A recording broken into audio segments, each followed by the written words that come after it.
Hard truths from a former shopaholic that you need to hear. I used to be a full-blown shopaholic in over $120,000 of student loan debt that I could never really get out from underneath of, and I felt broke all the time because of my compulsive shopping habit and my toxic relationship with money and myself. Today, I am completely debt-free, and it's because I've come to terms with a lot of these hard truths. So if you're struggling with the same, give me a follow. I also wrote a journal all about this. You know where to go if you want to check that out. So hard truth I think we all need to hear is going broke to treat yourself is not self-care.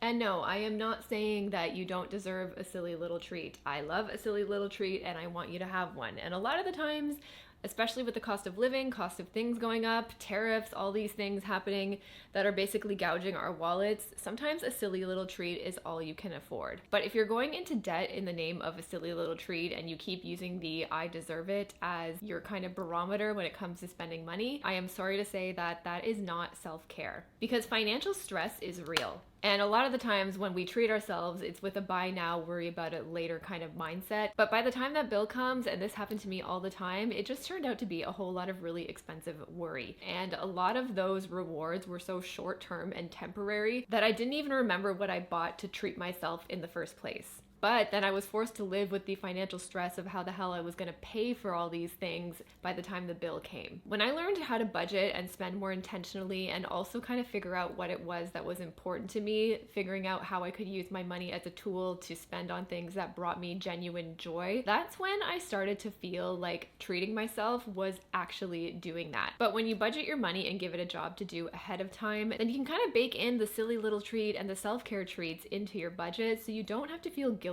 about spending it, and you don't have to go through the stress of worrying about how you're going to pay for it later. I'm all about self-care, I'm all about treating yourself, but don't go broke in the name of it, because at the end of the day, that's self-sabotage, not self-care.